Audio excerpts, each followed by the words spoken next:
Bismillahirrahmanirrahim. Assalamualaikum warahmatullahi wabarakatuh.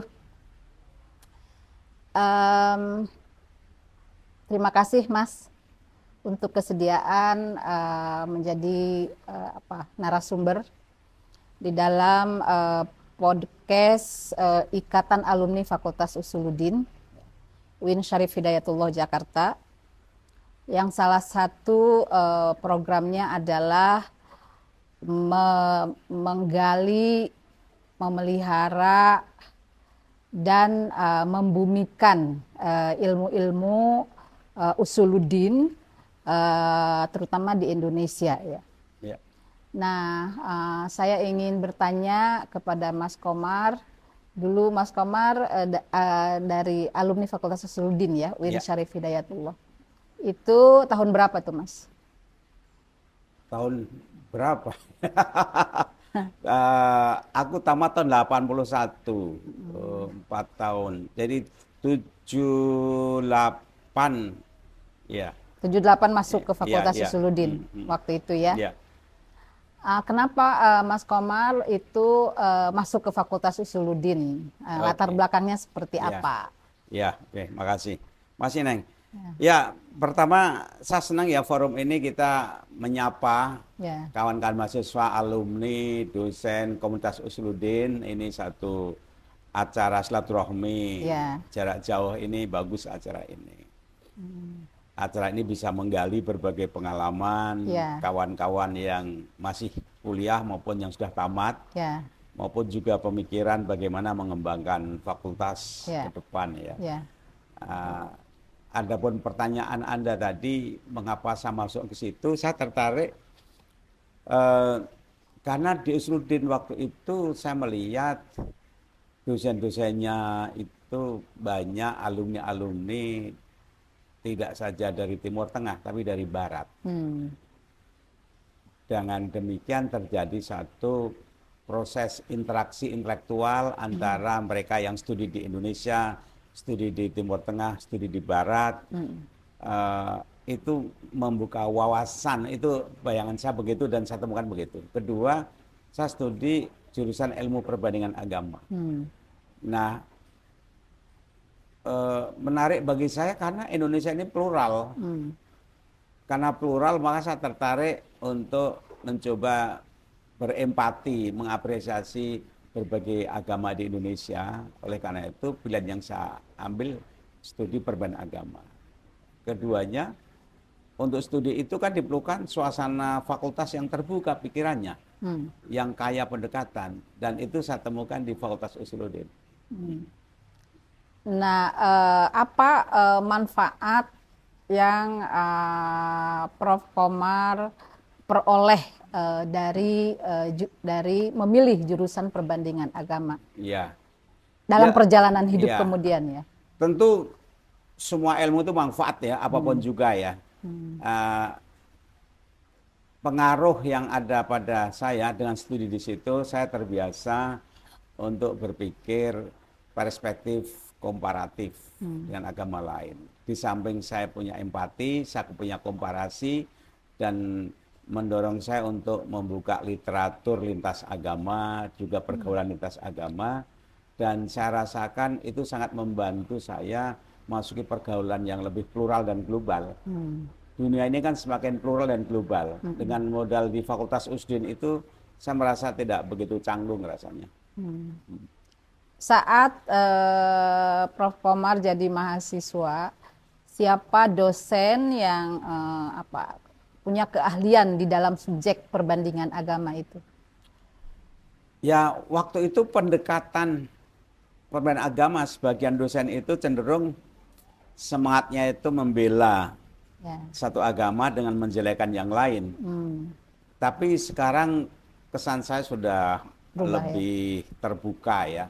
Pertama, mahasiswa diajak berpikir lebih objektif, kritis, komparatif. Semangatnya itu berempati dulu dengan tetap kritis. Ya ada beberapa dosen-dosen lah yang punya semangat seperti itu, tapi sebagian lebih metodologis, ilmiah. Karena saya dari pesantren itu kami tidak khawatir ya, tidak usah jelek-jelekan pun kami sudah insya Allah udah punya wawasan keislaman yang lebih sedikit dalam dan kritis ya. Dengan demikian saya menghargai dosen-dosen itu yang membuka wawasan bahwa beragama itu dengan penuh percaya diri tanpa harus menjatuhkan yang lain. Mengapa kita menjelekkan yang lain kalau kita yakin Islam itu benar? Sampaikan aja kebenaran Islam. Qad tabayyana rusdu minal ghayy, kan kata Al-Qur'an. Yang baik itu kata yang baik, nanti kan yang lain akan kelihatan. Nggak usah dijelek-jelekan. Yang berikutnya waktu saya kuliah, mahasiswa, teman-teman saya itu datang dari berbagai provinsi. Dan mereka putra-putra terbaik dari daerahnya ke sini dengan semangat mencari ilmu dan tanpa sadar terjadi dialog, mungkin kompetisi ya dari daerah ingin menunjukkan dirinya ya. Maka lebih dinamis. Perkembangan sekarang ini sejak di daerah masing-masing ada IAIN, ada UIN, itu putra-putra daerah cenderung belajar di wilayahnya sendiri. Dan itu bagi saya kurang bagus. Di Jakarta itu dulu putra-putra daerah yang saya temui. Sekarang kan mahasiswa sekitar sini aja. Dari Ciputa, dari Tangerang, dari Parung, dari Depok. Bagi saya itu kurang bagus karena kurang terjadi kompetisi lintas anak-anak daerah. Jadi perbedaannya kalau dulu UIN itu cenderung mengindonesia, kalau sekarang kurang ya Mas ya? Iya, UIN Jogja, Jakarta itu menjadi tujuan utama orang-orang daerah luar Jawa kalau belajar agama ya ke UIN Jakarta atau Indonesia. Kalau kampus umum ya ke Gajah Mada, ke UI, ke ITB, IPB. Secara umum dulu kampus yang meng-Indonesia itu ya Sakmati ya UI, ITB, Gajah Mada, IPB itu meng-Indonesia. Dosennya maksudnya plural. Dalam konteks keislaman yang meng-Indonesia itu Jogja dan Jakarta. Itu ada dampaknya nggak pada kualitas pendidikannya Mas?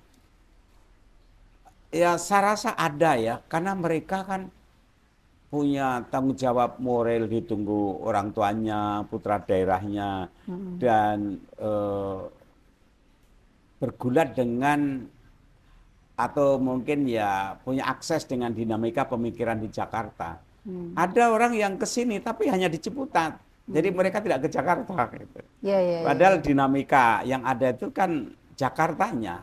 Jadi walaupun dari daerah, tapi kalau hanya kumpul dengan satu daerah. Saya dulu ada teman-teman ya yang ikatan mahasiswa misalnya Bekasi, ikatan mahasiswa Sunan Gunung Jati, ikatan mahasiswa apa, dan mereka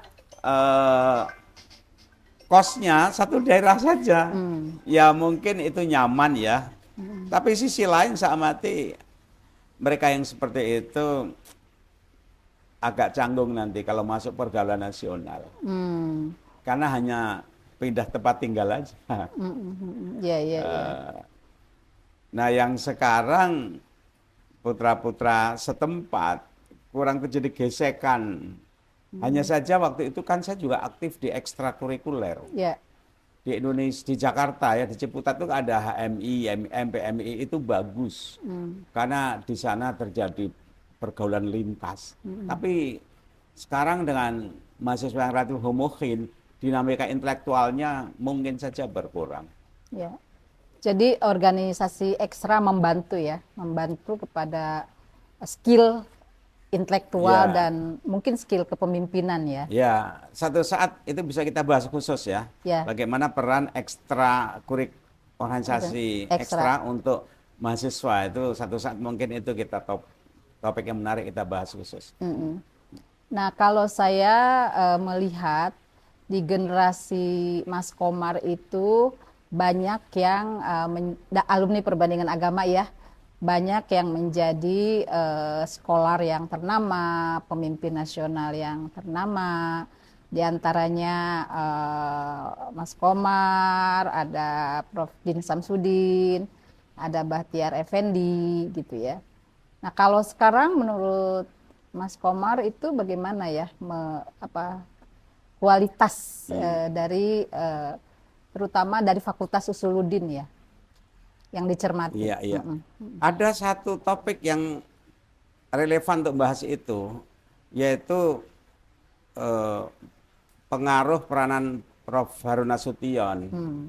Ini lagi-lagi nanti kita bahas khusus sebaiknya, karena agak panjang ya. Bagaimana Pak Harun mengenalkan tradisi pemikiran rasional dengan dialogis, dan Pak Harun sendiri betul-betul setia sekali mendidik mahasiswa.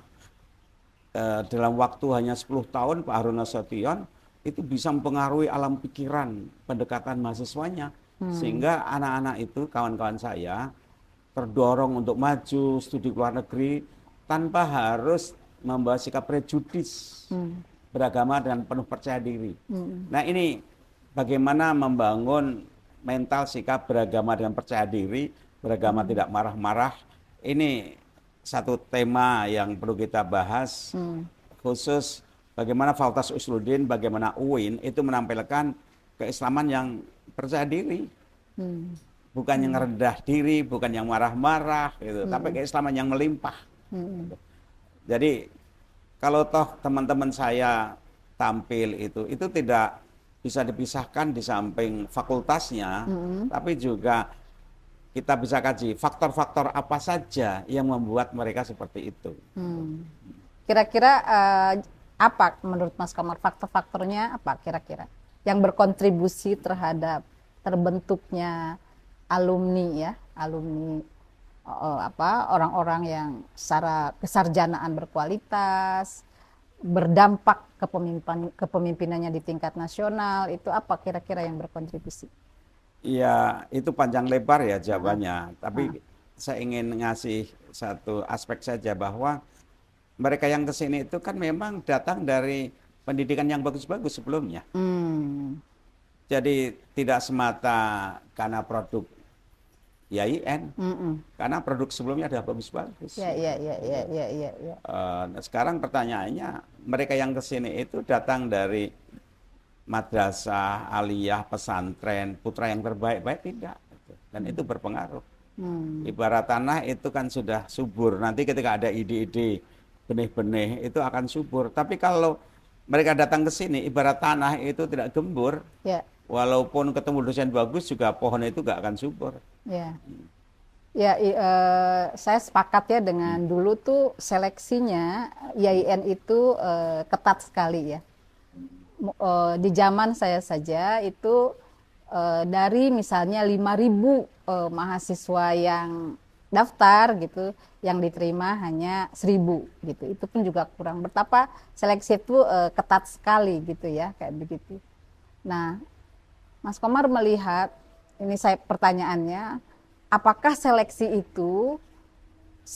secara ketat itu juga dilakukan di masa-masa sekarang? Pengalaman saya ya yang sebagai rektor, menarik itu gini sih. Bagaimana mereka yang ke sini itu memang yang the best student dari daerahnya. Itu yang penting. Jadi kawan-kawan saya itu memang dari awal sudah baik-baik. Apakah mereka mau seleksi ketat atau tidak? Karena udah dasar yang baik, itu mereka ya baik saja.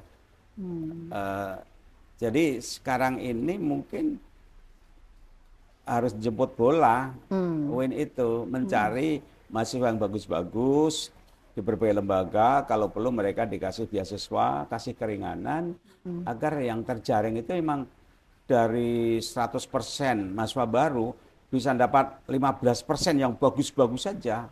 Itu nanti akan besar dampaknya. Saya tidak tahu persis ada nggak satu aktivitas jemput bola, cari santri-santri terbaik di sini. Dulu itu ada madrasah yang bagus sekali, namanya MAPK, Madrasah Aliyah Program Khusus. Dan mereka tamat aliyah aja baca kitab bahasa Inggris bisa, bahasa Arab bisa, dan mereka bagus-bagus sekarang pada sebagian di luar negeri jadi dosen. Nah, yang itu sebagai model mestinya bisa dikembangkan. Ya, itu generasi, kalau di Usuluddin generasi Muhammad Ali, Ilham Khairi, Najib Burhani, Burhanuddin Muhtadi, itu semua alumni MAPK tuh mereka. yang terbaru itu Saidiman, itu alumni MAPK. Nah, kita beralih ke ilmunya. Oh, ya, ke ilmunya ini, Mas. Sekarang ini ada kecenderungan ilmu-ilmu usuluddin itu cenderung terpinggirkan ya, dibanding ilmu-ilmu umum. Ketika IAIN menjadi UIN gitu. Nah, itu gimana Mas Komar? Bagaimana kalau nanti kita bahas khusus tentang ilmu-ilmu usuluddin itu? Karena dinamis ya.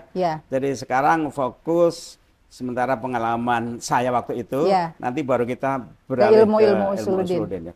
Oke. Demikian para pemirsa sekalian, segmen mengenai pengalaman Prof. Komarudin Hidayat semasa beliau menjadi mahasiswa di Fakultas Usuluddin UIN Syarif Hidayatullah Jakarta, dan kenapa memilih Fakultas Usuluddin, serta pengalaman dan jejak beliau ya selama menjadi mahasiswa, serta pencermatannya untuk perkembangan kemudian. Nanti di dalam segmen yang lain kita akan bicara tentang tema yang lain yang masih terkait dengan ilmu-ilmu usuluddin atau relevansi Fakultas Usuluddin di UIN Syarif Hidayatullah Jakarta dan di pelbagai UIN Indonesia. Terima kasih. Wassalamualaikum warahmatullahi wabarakatuh.